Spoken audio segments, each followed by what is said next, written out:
Vijay Dayal is a sound engineer with over 20 years of experience. His background as a musician and guitarist drove him to master the science of sound and distinguish himself with his musicality. He is also known for his kind personality and his passion for making music sound better.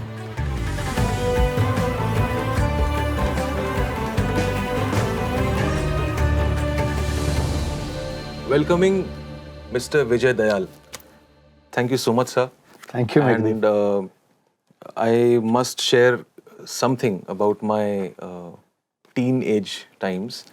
Is that there used to be times where I used to just pass outside YRF in an auto just to take a glimpse of this premises main gate. And I used to see that, and I used to just pass by, hoping that someday I'll come here and, make records and, do music. And it is indeed a huge honor for me to be actually sitting with you today and talking with you. So first of all, thank you so much for doing this.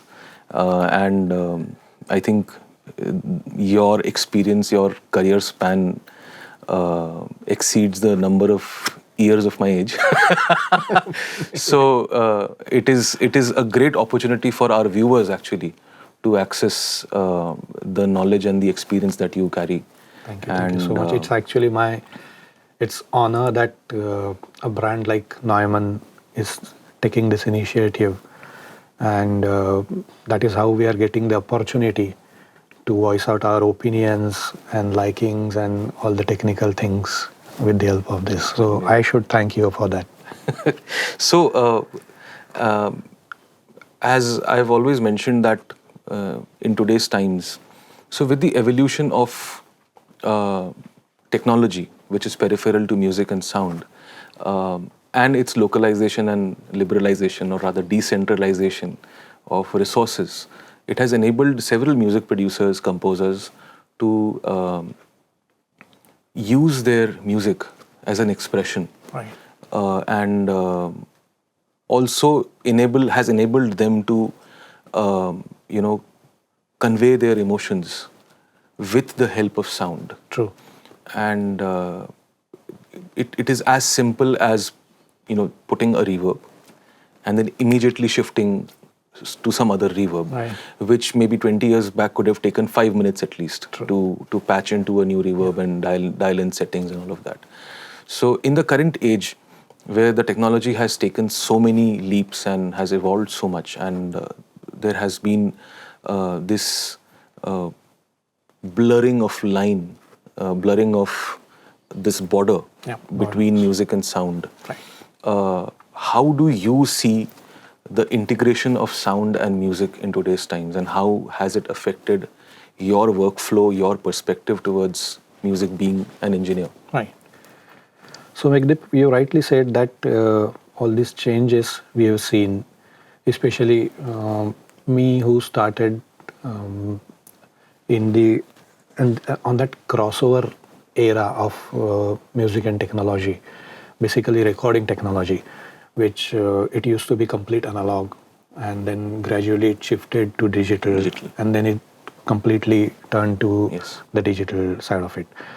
So having experienced all this, working on an analog console, working on the magnetic tape, seeing all the musicians and singers sitting together, playing the song and recording, after that changing times where they used to make the track first, then the singer would come, sing on the top of the track. Later, all the elements of the music being recorded separately on the different tracks.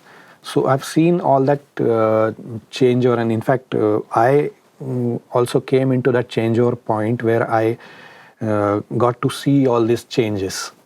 And you're rightly saying that earlier there was an idea of song making where typically a composer would compose a song, lyricist would write the lyrics, then it will go to an arranger. Arranger would write all the interludes, all obligatos behind the song, music interludes, and he will actually do all the ornamentation to the song. Correct. And then the musicians would come, they will be given all the written music, they will play together, the singer would sing, and that is how a song will come out. Correct. So that was the whole idea and the process of music making. Now it has changed a lot. You now only know that earlier it used to be a music composer, an arranger, and the sound engineer. Yes. Now sound engineer is an exclusive position there, where that man is sitting there. Okay, everything you do, after you are ready with it, come here. Now my work starts. Yes. And till then there is that's your work. After that it's my baby now. It's none of your thing now. Correct. I'm recording it, I will mix it. Correct. Or that is my responsibility completely. So there was one big wall, we can say, that the other side of it and the technical side of it. Correct. So creative side of it and the technical side of it. So there used to be two sides to it. There was, imagine one wall, the other side of it is the creative, the other side was complete technical. Unfortunately, none of the music arrangers knew so much of the technology, nor the engineers knew anything about music. Correct. Ideally, that should be that should be an ideal thing, that the engineer understands something what he is doing. So when this thing became like, it changed completely to digital world, what happened? Everything came too close, and that wall which was there, virtual wall, that was vanished. The music producer now understand most of the technology, and the music engineer now knows most of the music production and the aesthetics of music and technology of music production and all that. That is how this thing has become too small, and that has become one thing now. Correct. It's no more like a creative side, like music composer and an arranger, and then an engineer who is recording, then there is one engineer who is mixing that. It's not there anymore. Correct. Because the thing is that earlier it used to be a big studio setup. If we are talking about the technical side of it, it's a big, huge studio having big equipment. The operator or the engineer who is working on that, he is a qualified engineer. He only talks about the technology. Right now, if I talk about what I do, is I am doing an extremely creative job with the help of technology. Correct. I consider myself as the creative part of the music. I'm not just an engineer. So I am understanding the creativity. I am parallelly, I am kind of supporting that creative part, which, like Meghdip Bose produces the song. If it comes to me, I'm still the part of creation. Correct. Meghdip expects me to understand the aesthetics of that music, and that is and then treat it musically. Similarly, if I am looking at a music producer, I would expect Meghdip to consider all these elements.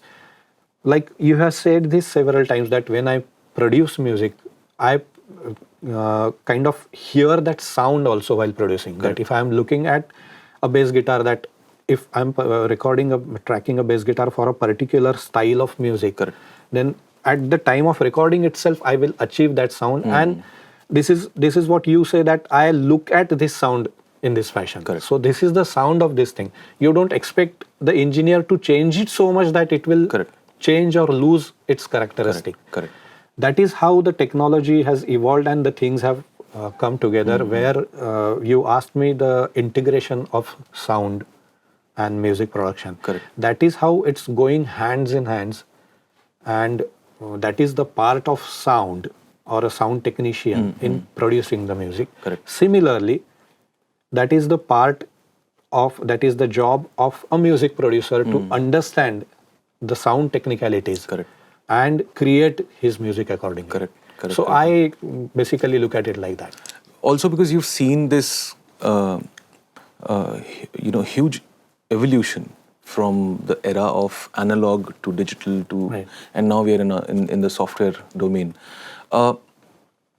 You have seen every phase of from the time where an entire ensemble used to play within one room, and then a new designation emerged called music programmers, where because the music that was being made, the records that were being made, were now having hybrid elements where tracks used to be semi-live, semi-programmed, semi-synthetic. And the music arrangers who used to write parts uh, eventually started giving certain brass parts to a synth player, Correct. you know, for a very different character. The drums used to be programmed on drum machines, and you know, so in somewhere in the 80s we saw a very hybrid approach to music that came in, and it was still in the during the 80s, if correct me if I'm wrong, that a lot of sonic control, or most of the sonic control, used to be in the hand of the mix engineer. Correct. Which slowly started getting blurred or fading from the 90s, Right. where even the reverbs, delays, the kind of compression that a snare should have, or things like that, would be done by the music producer. Eventually, we've come in an era where you get stems or separates with reverbs printed on the on a piano, or you know, because music producers are sure enough that what they want to emote, you know, maybe having some sort of reverb on a violin, or maybe saturating the guitar enough, or maybe saturating the bass enough to have that energy or whatever. My question is, and a lot of aspiring music producers ask this question to me on Instagram and other handles, that how do you give these tracks to the mix engineer, and why do you give these tracks to a mix engineer if you have already done the sonic shaping and everything? I want you to enlighten our viewers, especially the ones who are aspiring music producers, as of why a mix engineer is still equally important in the equation, despite of the fact that a music producer gives you stems which are committed to their individual sonics, to their amount of saturation, reverb and everything. And as an engineer, how do you steer through, what is your process of retaining a mix? Like in a previous workshop of Neumann that we did in 2018, I had the fortune of working with you on a song called Swag Se Swagat, which you had mixed and I had produced for Vishal Shekhar. And in that workshop, you very easily said in the explanation that, see, I've not done anything much on Make Deep's track, but actually you did certain very meaningful things, very small meaningful things, which may not be comprehensible by a common ear or not an awakened ear. Please explain, please take us through these pointers, where, because you carry so much of experience, and it is very commendable that despite of being so senior and having seen so many evolutions, how have you managed to stay relevant in this software era, first of all, where you receive such stems from people like me? And how do you manage to retain the soul of a song? And how do you manage to not change the character of a pre-produced track which has printed reverbs, shaped vocals, shaped tones, and yet you manage to deliver slamming mixes out there? You know, this is a question which it's really relatable question, because so many engineers and so many producers are in a way either they are confused or they are not on the same page when it comes to thinking about it. It is just that an engineer should consider, or engineer should keep this thing in mind, that this is someone's baby. Okay? He means one has delivered that baby and he has given it to you, that do rest of the things. So first of all, the engineers now should understand the theory of less is more. There is something which the music producer has already done. So many times some engineers feel that unless and until I do so much on this track, it will not be justified that I have done something on top of that. Then the point of having some idea in the music producer's mind and him creating that, and as I said now, the technology is such where the music recording engineer is half music producer, and the music producer is half engineer. So they are into each other's kind of workflow. Territories. So that is absolutely valid. See, the things are changing, the technology is changing, the times are changing, the world changes, things change. You have to walk with that. You have to accept that change. If I was sitting in the same old studio with my analog tape recorder and an analog console, and I would have said that, okay, I cannot take all that shit. Okay, you just come here, track everything, and then I will see what to do about that. Then you will have to sit at home. That does not make sense. Of course, that is not the reason, because you will have to sit at home, you just agree to everything and do that. It is something which what you have to do on your console. The producer has already done 50% of it. Just take it ahead. Correct. If you have a certain idea in your mind, I, as a mix engineer, cannot be sitting and just keep tweaking the things only because I have to prove that point that I am an important factor in this thing. So that should not happen. If you have already taken that product to some level and given it to you, you just need to take it ahead. Correct. I feel there is certain amount of maybe I would, if it is the right word, I would say that it's the ego. That no, how can he do my job, and I just take it ahead. And as I said, I did not do much with that track because it was already sounding fuller. Now it is your skill set that he has taken it to 80%. That 80 to 100% is very crucial and very important, and that is exactly what he is expecting from you. So leaving that 20% cover, you are just getting into his work and spoiling that. That does not make any sense. You have all the scope to do all these things whenever you are doing some live work. Now, if you are producing some track and if you say that I want to record a huge Indian rhythm section or string section or brass or big ensemble I have to record, that is the place where you can prove yourself. So what you should simply do is just listen to that track, get the idea of the music producer, that what exactly your idea is about this song. So you told me that, Vijay, see, I want this voice to float on the track. There is something you tell me that, Vijay, I want like this, this is the track, this is the bed, these are the elements. On this, I want a reverb ka layer, and on that reverb layer, the voice is floating. Okay, this sounds good to hear. What you have understood, what you will do technically to do that, to achieve that. This is something which has got millions of permutations and combinations. Correct.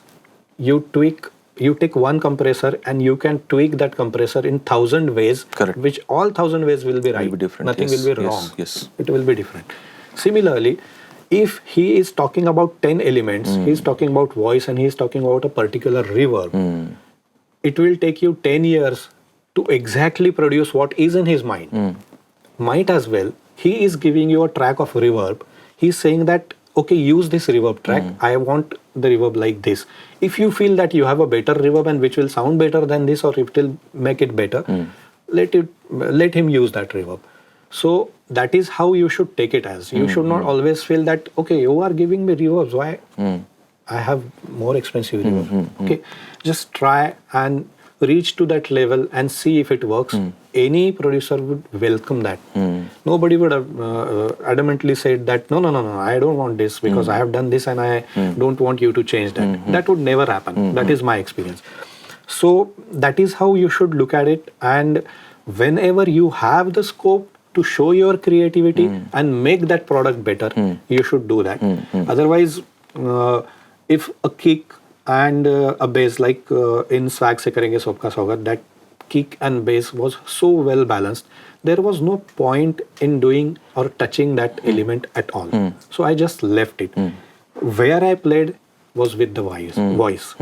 Where I played what was with the perspective balance of it. I did some things, you said that very subtle things you did, and that made the change. Just do that much, and I think your job is over. So basically, I see that engineer should not be insecure about it. And so many times what we do is like, okay, just to prove my point, or just to prove that I'm doing something on this track, I just go on tweaking the elements. I'm compressing those elements which are already compressed hard. Correct. So you're compressing it, or you're decompressing that, you're changing the harmonic structure of that thing. I believe that is not needed. As an engineer, if you are putting your fit into the shoes of the music producer and understanding the aesthetics and soul of the song, you would just go with his perception of creating that track, that okay, this is the idea behind creating that track, and I should just retain that and just go ahead. Actually, it is making your work easier, I believe. Means unnecessarily complicating the things and spoiling the work. I feel that it's always better to stay with it. So many times, Meghdip, I tell you, if it is like 70 track song, on the 70 tracks, I have some 15 to 20 plugins in the entire session. So many tracks don't have any processing at all. There is no, no one should feel ashamed about it, that okay, I have not done anything. Whatever has come, it has come from the producer. So I have not touched that signal. It is sounding the way it was. It is sounding good the way it was. It came to me. So many tracks I just leave unprocessed. Okay, this sound is fine. What now I need to see is to create nice space for the voice to sit in between this. Correct. And just make nice width in the track. There are two big important factors in the mix. One is your spectrum, frequency spectrum, and one is your depth of your mix. Correct. So you should be able to, if you listen to a song, you should be able to see that, imagine that space, that okay, I have this song playing in front of me and these instruments are seated in front of me. There is a violin section playing behind, the rhythm section is playing here, and the singer is standing in front of me and singing.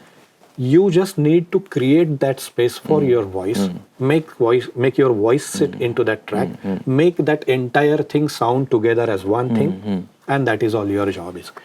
So what you rightly said, that so many times this thing, the production, the track comes from the music producer, and it is a big thing nowadays that okay, so everything has come from the music producer. So what do I do?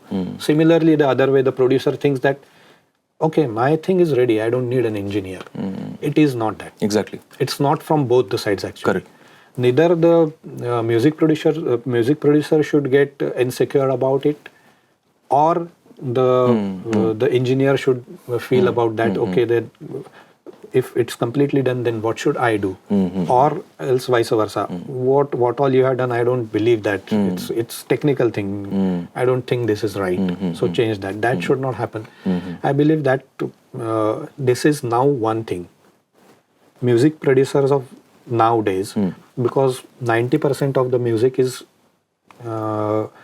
digitally produced music. Hardly any live elements are there except for the voices. I have worked on so many tracks where there is only live element in the song is the singing. Everything else is programmed. Correct. So that's the era, that's the change. You have to accept that. Yes. And you have to go ahead with that. So I believe changing times, you need to change. Changing technology, you need to accept that technology. Correct. The music listening is changing. The genre of music is changing. Correct. Everything is changing. I am not saying that forget your roots and do anything which is not musical enough or anything like that. Even in the EDM, you will find musicality. Yes. So many times we see people demeaning that, oh, that's EDM. Fine, that's EDM. That's new kind of music, new age music. If you stick to something and just be with that, there will be a time where the newer generation will listen to and consume the new kind of music only. And you will be left with that old kind of music sitting there doing nothing. I don't think that's a right idea. When you said that you have seen the evolution, you have been working since the time of analog recordings and all that. Now the time has changed. I'm still working with that. Yes. I still feel that I need to Yes. walk faster with this technology. And I always get in touch with younger guys. That what do you think? What I should do? What I should listen to? And listen to this music. What do you feel about it? Do you feel that this is can you relate to this basically, or you still feel that there something this old kind of stuff happening?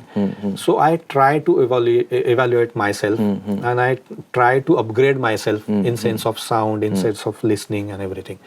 So I think it's absolutely valid that the engineer should welcome that change, and the music producers also should walk hands in hand with the engineers.